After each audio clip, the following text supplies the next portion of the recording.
극락도량. 오늘은 선산 도리사입니다.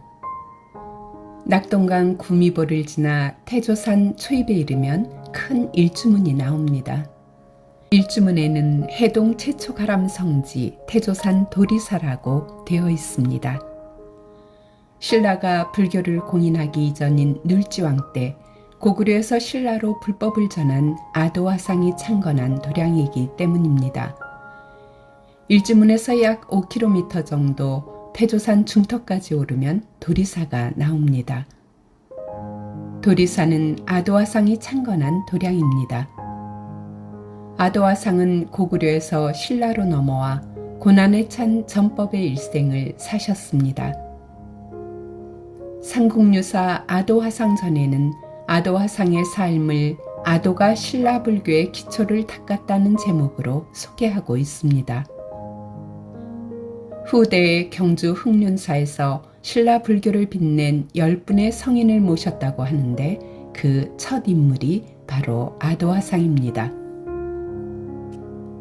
아도화상은 위나라 사신이었던 아굴마와 고구려 여인 고돈영 사이에서 태어났습니다. 아도화상이 5살이 되자 어머니는 아도화상을 출가시키고 16살이 되었을 때 아버지가 있는 위나라로 아들을 보냈습니다.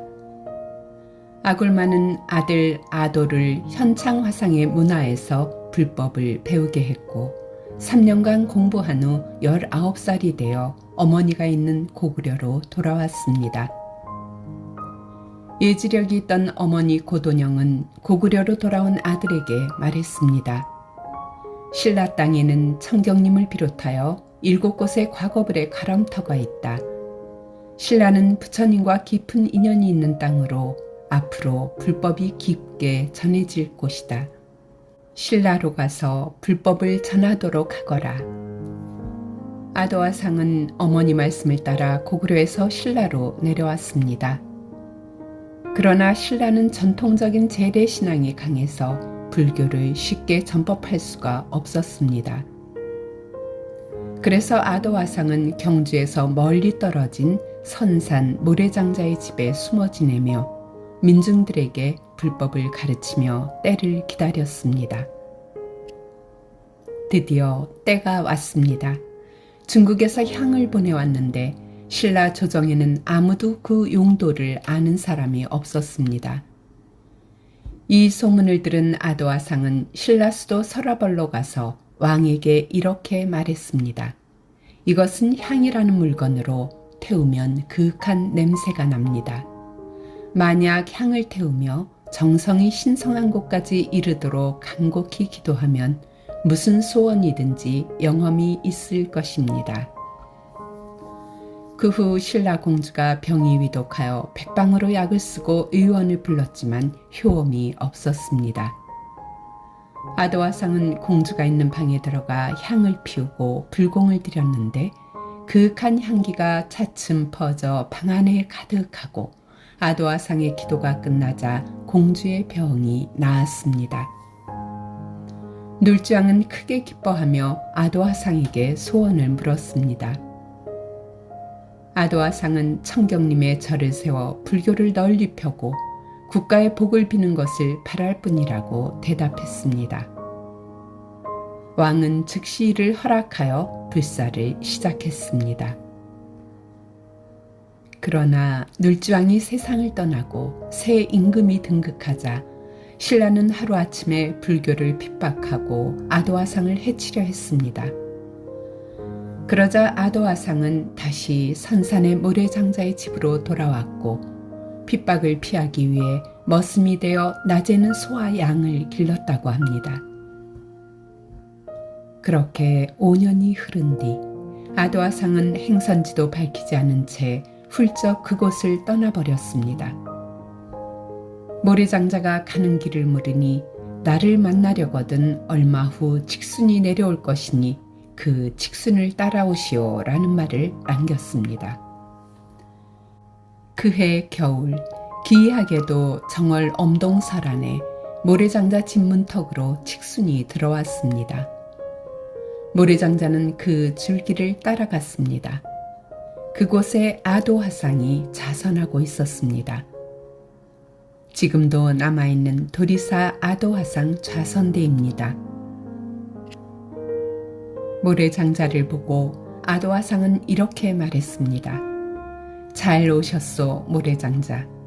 내가 이곳에 절을 세우려 하니 이 망태기에 곡식 2마를 시주하시오. 아도화상은 모래장자 앞에 작은 망태기를 내놓고 시주를 권했습니다. 모래장자는 기꺼이 승낙을 하고 다시 집에 내려와 곡식 2마를 망태기에 부었습니다. 그런데 어찌된 일인지 망태기는 2말은커녕 2섬을 넣어도 차지 않았습니다. 결국 모래장자는 전 재산을 다 시주하여 도리사를 세웠습니다. 모래장자의 시주로 절을 지은 아도화상은 잠시 서랍을 나들이를 하고 돌아왔는데 절이 세워진 태조산 아래 때 아닌 복숭아꽃과 백꽃이 만개하여 눈이 부셨습니다. 그래서 절 이름을 도리사라고 하였습니다. 신라불교 첫 도량이 이렇게 탄생하게 된 것입니다.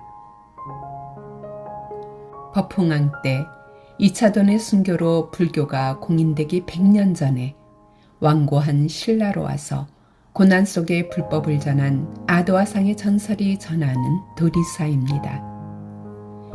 이 땅에 불교가 뿌리내리기까지 얼마나 많은 선지식들의 피와 땀이 서려 있는지를 알 수 있습니다. 신라 땅에 최초로 불법의 씨앗을 뿌린 도리사의 중심 정각은 극락전입니다. 극락전은 조선 후기에 조성한 작은 정각이지만 단천 색깔이 은은하고 정갈합니다. 극락전의 아미타 부처님 상호가 단아하고 힘이 있습니다. 극락전 앞에는 돌로 기단부를 쌓은 독특한 석탑이 있습니다. 우리나라에서는 흔히 보기 힘든 이형 석탑입니다. 단단하면서도 묘한 매력을 주는 화엄 석탑입니다. 극락전 뒤에는 태조선원이라는 선방이 있고 그 앞에는 부도탑처럼 생긴 석종형 사리탑이 있습니다.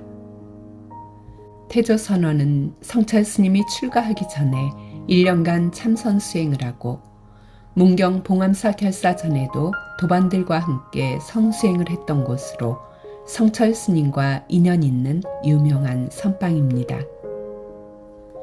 부도탑처럼 생긴 사리탑은 부처님 진신사리를 모신 세존사리탑입니다.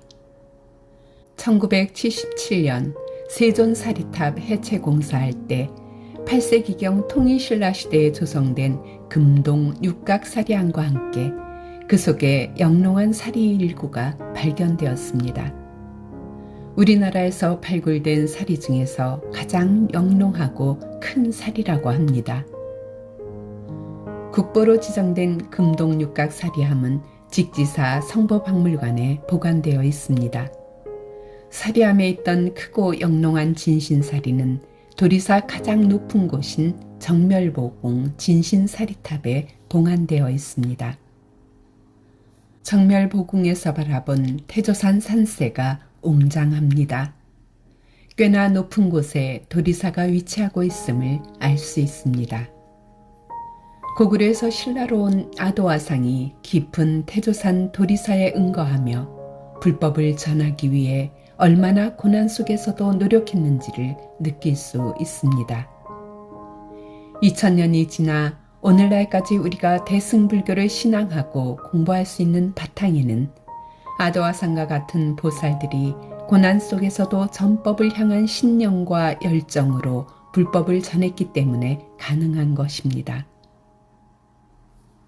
신라불교 처전법륜지 선산도리사 전법의 서원으로 신라의 불법을 전한 대승보살 아도화상의 향기 속에 극락전 아미타 부처님 앞에서 나무아미탑을 연불하며 신앙할 수 있는 좋은 도량이라고 생각합니다.